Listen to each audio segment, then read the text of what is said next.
네, 오늘도 순항하고 있는 우리 증시입니다. 어떤 쪽 볼까요? 키워드 놓고 이야기 나누겠습니다. 함께 하실 분 바로자산운용의 윤종식 이사입니다. 안녕하세요. 네, 안녕하세요. 네, 오늘 장을 설명할 첫 번째 펀치 키워드 공개하겠습니다. 계속 수급 쪽의 포인트를 좀 맞춰주시는데 오늘도 2500선, 일단 코스피 2500선을 앞두고 기관 매도 출회가 지속된다. 지수는 오르는데 이쪽이 조금 또 석연찮은 대목이긴 하죠. 기관의 매도 출회, 어떤 의미가 있을까요?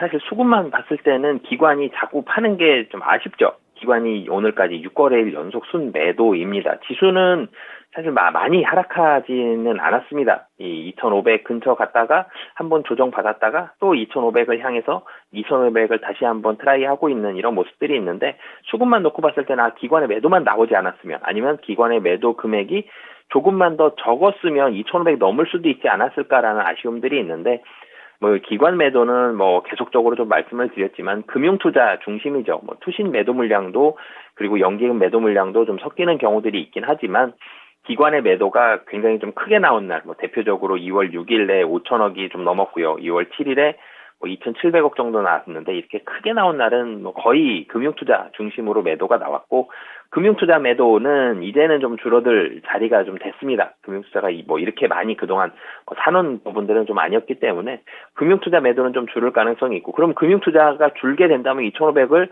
확실히 좀 넘을 수 있겠느냐라는 부분들을 보면, 이 2,500이 가면 계속적으로 이 방송 시간에도 말씀을 드렸지만 매수 강도는 떨어질 가능성이 있습니다. 그러면 기관의 매도가 줄어든다 그러면 외국인의 매수가 도리어 같이 줄어들 가능성이 좀 있거든요. 그렇기 때문에 기관의 매도 좀 아쉬운 부분은 있지만, 기관의 매도보다 지수에 영향을 더 많이 미치는 건 외국인이고, 기관의 매도가 준다라면 외국인의 매수도 같이 줄기 때문에 이 기관의 수급, 매물이 계속적으로 출회되는 부분이 아쉽고 이게 어떻게 될 것이냐를 크게 걱정하기보다는 지수를 보고 좀 판단을 하셨으면 좋겠고요. 전체적으로 수급을 놓고 봤을 때는 2,500이 가까이 가면 외국인의 매수는 줄어드는 게 당연히 그런 현상들이 나타날 거고요. 오늘 같은 경우도 수급을 본다라면 대표적으로 올라가는 종목들 시가총액 이 최상위 종목들을 좀 살펴보면은 상위 종목들에서 반도체 제일 많이 눈에 띄죠. 삼성전자와 SK 하이닉스 가장 강하게 좀 사고 있고요. 그리고 그 외에도 밑에 보면 네이버도 매수가 들어가고 있고, 카카오도 사고 있는데, 전체적으로는 외국인이 최근에 가장 많이 사고 있는 2차전지 그리고 반도체 중심으로 매수가 많이 들어가고, 미국 시장에서도 분위기가 좋죠. 지금 전기차도 그렇고 반도체도 그렇고 분위기가 나쁘지 않기 때문에 여기로 매수가 들어간다. 하지만 기관의 매도와 외국인의 매수가 좀 맞서는 부분들보다는 지수가 2,500에 가까워졌을 때를 좀 더 많이 보고 판단을 하셨으면 좋겠고요. 여기에서는 상승 탄력은 좀 둔화된다. 2,500이 갔을 때 그럼 어떻게 되느냐를 봤을 때는, 2,500이 가면 삼성전자와 SK 하이닉스 그리고 LG 에너지 솔루션과 삼성 SDI를 외국인이 크게 매도하기보다는 하루 이틀 정도는 차익 매물이 좀 나올 수는 있겠지만 매수가 확 줄어들 가능성이 좀 있습니다. 그렇기 때문에 지수의 레벨로 놓고 봤을 때는 2,450에서 2,500포인트 정도를 우선 보시면 좋을 것 같고요. 이 안에서는 좀 심심한 시장이 나타날 가능성이 있고요. 오늘 시장 나쁜 시장은 아닙니다. 한 1% 정도 상승을 했지만 이런 좀 심심한 시장의 모습이 당분간은 좀 지속될 가능성이 높다라고 보시면 되겠습니다. 기관의 매도가 계속 이어지고 있기는 하지만은 이 부분은 서서히 잦아들 것이고, 그렇다고 마냥 또 기대를 할 수는 없는 건 2,500선이 가까워지면서 외국인의 매수도 약해질 것이기 때문에 결과적으로 플러스 마이너스 따져보면은 수급이 2,500선을 강력하게 뚫어줄 만한 그런 매수 주체는 부재한 상황. 그래서 지수에 대한 큰 기대는 하기 좀 어렵다. 이렇게 좀 보시는 건데요. 수급 정리해 봤습니다. 그러면 다음 키워드로 넘어가 보겠습니다. 오늘 장의 펀치 키워드 보시죠. 전기전자 섹터 내 고른 반등입니다. 지난번 이 시간에도 외국인이 사는 것에 포커스를 맞춰서 이야기를 나눌 때 외국인이 전기전자를 집중적으로 산다, 이 부분을 강조해 주셨던 게 기억이 나거든요.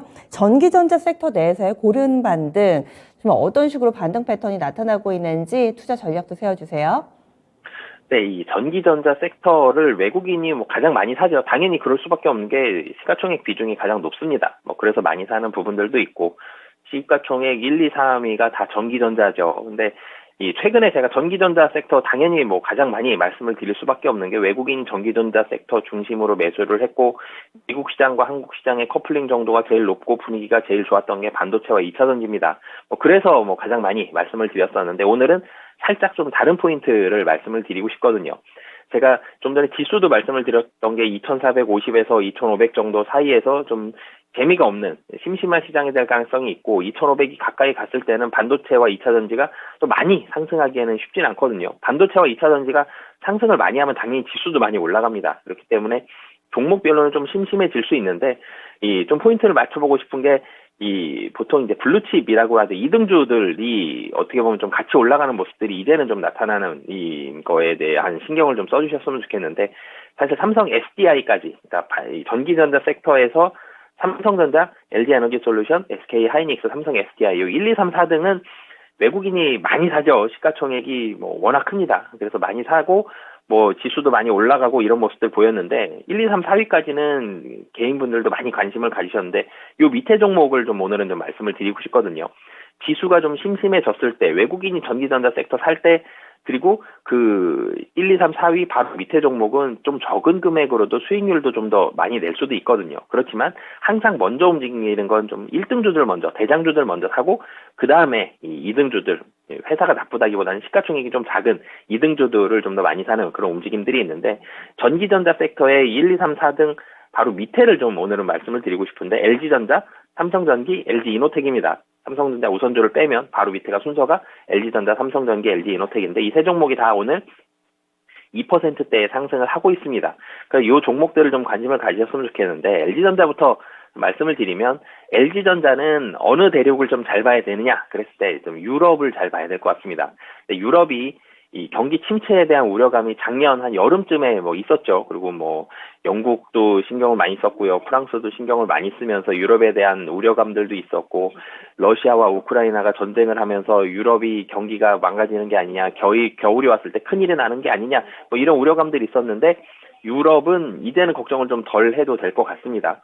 유럽에 있어서는 경기가 침체가 아니라 어느 정도는 좀 잘 버텨주고 있는 그런 모습들이 있기 때문에 LG전자가 가전이 좀 부진했었죠. 가전이 조금씩 살아나고 있다. 그리고 LG전자의 가장 큰 무기였죠. 어떻게 보면 이 전장에 대한 매출도 유럽 쪽이 가장 높거든요. 근데 유럽의 경기가 예상은 굉장히 걱정을 많이 했는데 걱정한 것보다는 훨씬 좋아진다. 그래서 LG전자도 확실히 살아난다라는 포인트로 좀 접근을 해보셨으면 좋겠고요. 그리고 삼성전기와 LG이노텍 두 종목의 공통점이 있었죠.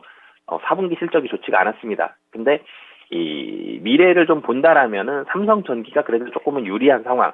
LG전자가 가장 중점을 둬야 되는 대륙이 유럽이다 그러면 삼성전기는 이 중국이거든요. 물론 LG이노텍도 중국인데 삼성전기는 삼성 스마트폰이고요. LG이노텍은 애플입니다. 아이폰인데 이 삼성 스마트폰과 아이폰 모두 이 갤럭시와 아이폰 모두 좀 부진을 했었는데 삼성 전기 같은 경우는 이제는 중국이 좀 살아난다라는 포인트로 시장에서는 접근을 하면서 삼성 전기의 실적 개선 속도가 LG이노텍보다는 조금 더 빠르다라는 포인트로 접근을 했고요.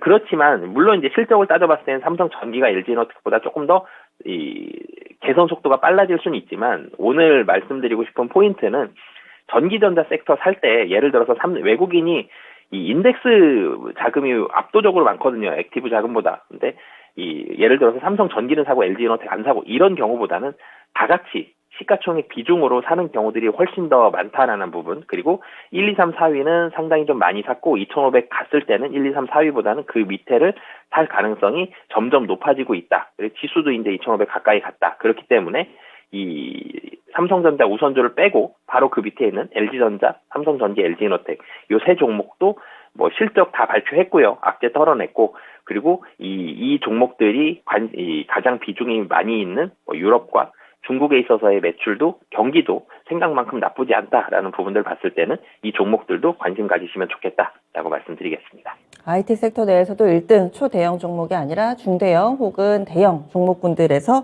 답을 찾아주셨네요. 알겠습니다. 이쪽도 좀 관심 가져볼게요. 오늘 말씀 고맙습니다. 네, 감사합니다. 네, 지금까지 키워드 원투펀치 바로자산운용의 윤정식 이사였습니다.